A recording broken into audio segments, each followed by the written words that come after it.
o nosso assunto, o novo marco legal do saneamento básico no país. A comissão especial da Câmara, que analisa o assunto, deve aprovar o relatório até o fim do mês e a expectativa depois da votação no plenário da Câmara e, na sequência, a matéria precisa ir ao Senado. E para falar mais sobre esse assunto, estamos recebendo aqui nos estúdios do Jornal da Manhã o secretário de Desenvolvimento da Infraestrutura do Ministério da Economia, Diogo Macor de Faria. Secretário, bom dia, muito obrigado pela visita, como vai? Bom dia, Thiago, agradeço o convite, bom dia, ouvintes do Jornal da Manhã. É claro, a equipe econômica está acompanhando de perto a questão do saneamento básico no país. Esse é um projeto que abre espaço para o investimento privado nas empresas de saneamento. Por que isso é tão importante na avaliação do próprio governo? Olha, Thiago, hoje a gente tem uma situação no saneamento básico super precária, né? A gente tem o equivalente à população inteira do Canadá sem acesso à água potável. Então são 35 milhões de brasileiros e brasileiras que não têm água conectada na sua casa. Isso não significa que a parcela que esteja conectada à rede, abra a torneira e caia água lá de dentro, porque o serviço ainda tem uma qualidade muito ruim. Além disso, a gente tem 150 milhões de brasileiros sem acesso a esgoto tratado, ou seja, a população equivalente da Rússia inteira sem tratamento de esgoto, né? A gente tem cerca de 100 milhões que nem coleta de esgoto tem, ou seja, realmente você tem valetas em volta da casa com um problema social brutal. Então isso gera uma sequência de problemas de saúde pública que culminam em quase 6 mil crianças que morrem todos os anos vítimas de doenças derivadas da falta de saneamento básico. Bruno Garchagen e Samidana, os dois aqui nos estúdios também. Bruno. Secretário, bom dia. A respeito dessa discussão, enfim, dessa proposta, né, desse novo marco de saneamento, existe alguém dentro do Congresso que não apoia? Ou se não apoia, qual é o ponto principal de discussão entre a proposta que está sendo apresentada e eventuais reações contrárias? Olha, Bruno, eu acho que ninguém discorda da gravidade do problema, tá? Então, o que a gente tem visto é uma série de manifestações que convergem bastante com o diagnóstico. O problema que a gente tem é o como. Então, parte do Congresso e parte dos sindicatos, né, que fazem uma pressão muito contrária ao novo marco, defendem que a solução para o problema é a manutenção das empresas públicas estatais. Então, o saneamento básico ele é o último grande setor de infraestrutura que permanece como monopólio estatal. Energia elétrica já foi privatizada na década de 90, telecom já foi privatizado na década de 90, por isso que a gente tem mais de 99% de atendimento nesses dois primeiros. Saneamento básico permaneceu público e é por isso que a gente tem menos de 50% de atendimento. Então, na nossa visão, o que a gente precisa é liberalizar esse setor para, de fato, atrair os mais de 700 bilhões de reais que a gente precisa para resolver o problema, e as empresas públicas, obviamente, não vão ter o capital necessário para resolver, como não fizeram, como não resolveram nos últimos anos. Secretário, pior que um monopólio público é um monopólio privado. Qual que é a ideia para ter mais de uma empresa? Quando a gente vê alguns casos aqui no Brasil, a gente começou a ter serviços melhores, não só com a privatização, e na combinação privatização e concorrência. O que você pretende fazer nesse sentido? A regulação, ela no setor hoje de saneamento, ela é muito precária. Então a gente tem 49 agências reguladoras com regras muitas vezes diferentes atuando dentro do mesmo setor. Isso cria uma esquizofrenia enorme regulatória. Esse projeto de lei, ele coloca a ANA, Agência Nacional de Águas, como reguladora de referência e padroniza essas regras. Além disso, os contratos que vão ser firmados com os vencedores dessas licitações, eles vão ser muito claros no sentido de garantir a universalização. Então, a regra que traz, e o PL é muito claro com relação a isso, né? A regra que traz quem não conseguir atingir as metas no prazo definido tem o seu contrato cancelado e esse contrato é relicitado. Então, existe um enforcement, uma garantia de cumprimento do contrato muito grande. Então, seja o agente público, seja o agente privado, ele se compromete com uma universalização, ele se compromete com uma qualidade do serviço e a partir do momento que ele não cumpra esse contrato, ele tem o seu contrato cancelado. Então, é bastante claro. Secretário, essas regras, desculpa, Thiago. Imagina, que é isso? Essas regras que fundamentam, estruturam esse PL, esse projeto de lei, foi baseado em quê? Em que tipo de métrica, em que tipo de experiência nacional e eventualmente internacional? Olha, muitos países conseguiram universalizar o seu saneamento básico graças ao investimento privado. O nosso grande benchmark é a Inglaterra. Então, a Inglaterra, ela no final da década de 80, privatizou 100% das suas empresas de saneamento básico, que eram públicas. O resultado foi uma melhoria imediata no serviço. E existe uma regulação nacional pela Ofwat, que é a agência reguladora inglesa, muito similar ao que a gente gostaria de fazer no Brasil. Então, o Chile também tem todo o seu serviço universalizado e privatizado. Então, existem vários casos no mundo que comprovam que esse é um caminho seguro para quem quer, de fato, acelerar o investimento. E há experiências bem-sucedidas no Brasil também, né? Desculpa mais uma vez, Thiago, te interromper. Eu lembro, a minha cidade, Cachoeira de Itapemirim, no Espírito Santo, foi uma das primeiras a ter esse serviço de saneamento básico concedido. E eu lembro a realidade que era anterior, que era uma autarquia, que era o Serviço Autônomo de Água e Esgoto, que havia em várias cidades brasileiras, e faltava água em pontos da cidade que margeavam ali o centro. Quer dizer, era um isso problema. Foi revertido, né, Bruno? Isso hoje foi revertido lá. Foi. A partir dessa concessão de iniciativa privada, eu não sei quais são os números hoje, mas se não for 100% do tratamento de esgoto, por exemplo, é próximo disso. E vários pontos da cidade onde não existia a entrega da água passou a ver a partir dessa concessão. Então tem experiências bem-sucedidas no Brasil, ou seja, não é simplesmente pegar experiências de outros países, né? Sem dúvida.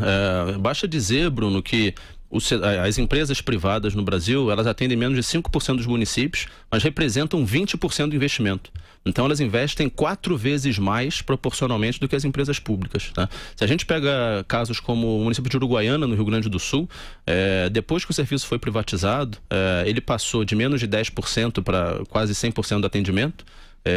E a gente teve uma redução nas internações por desinteria e doenças relacionadas à falta de saneamento básico de 3 mil por ano para 100 por ano. Então esse é o impacto na saúde pública que a universalização do saneamento básico traz. Secretário, inclusive o Instituto Trata Brasil, que é um instituto importante que faz diversos levantamentos sobre a situação do saneamento aqui no país, é interessante notar o seguinte: o norte e nordeste são as regiões com mais dificuldade, claro, mas em São Paulo, na própria cidade de São Paulo, existem locais em que não há o fornecimento de água, esgoto, e o Brasil é um país muito desigual, não só regionalmente, mas também dentro de cidades grandes como São Paulo. E eu pergunto, a meta do Brasil de universalização é 2033 e fazem avaliação de que para se chegar a essa meta é necessário investir 600 bilhões de reais. Existe um número fechado em relação a isso e é possível que o Brasil cumpra essa meta sem a aprovação do marco? Sem a aprovação do marco me parece bastante improvável, porque o que a gente vai ter é mais do mesmo. Então, com esse novo marco, com a liberalização do setor e com alguns mecanismos que são chave para garantir a universalização, a gente consegue chegar lá. Por exemplo, como a gente garante o atendimento dessas zonas mais pobres que você falou, Thiago? Não só dentro de uma cidade, mas às vezes outras cidades que também têm um poder aquisitivo menor. Existe um conceito de prestação regionalizada, onde o que você faz é uma modelagem, uma concessão que empacota uma série de regiões, tá?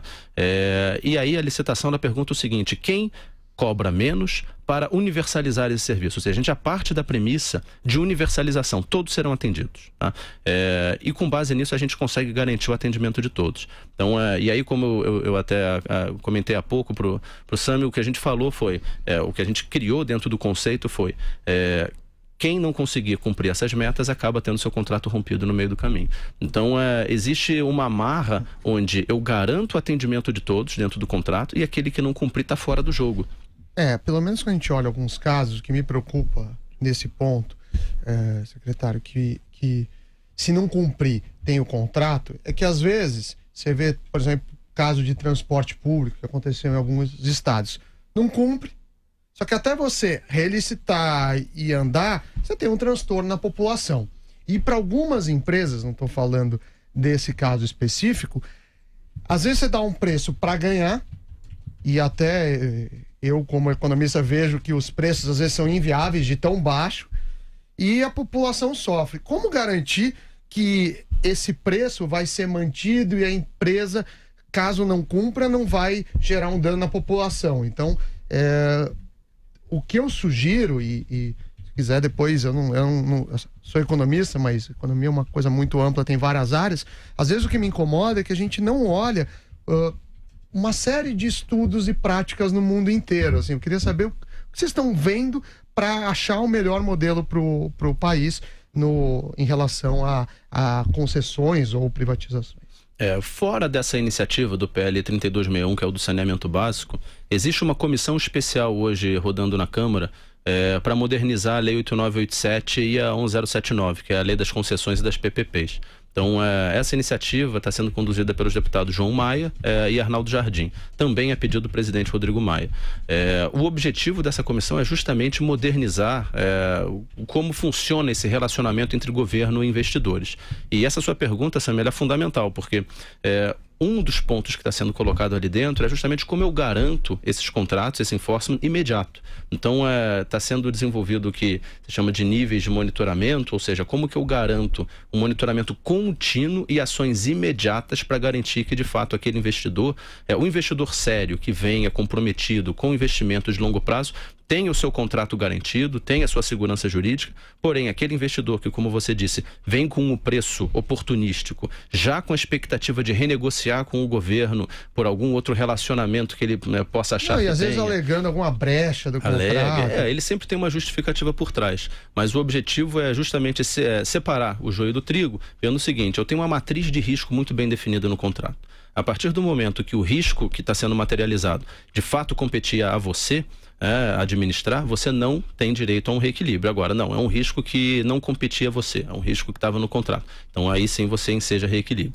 Então, existe uma forma de você se relacionar com o investidor para evitar o que se chama de risco moral, que é justamente quando você tem um comportamento oportunístico, entra naquele leilão com preços inexequíveis e depois força uma renegociação. Esse tipo de comportamento a gente não pode aceitar mais, que deu o que deu e que a gente consegue assistir na televisão, infelizmente. Secretário, para a gente fechar aqui a nossa entrevista, deixando um pouco o saneamento de lado e falando sobre a infraestrutura geral aqui no Brasil. A gente sabe que o Brasil tem gargalos, a produção não é escoada, problemas em estradas, ferrovias que poderiam ser melhores, também a questão aeroportuária. De que maneira é possível tratar todos esses assuntos já na expectativa do Brasil voltar a crescer e eventualmente a demanda não dá conta de se atender tudo isso?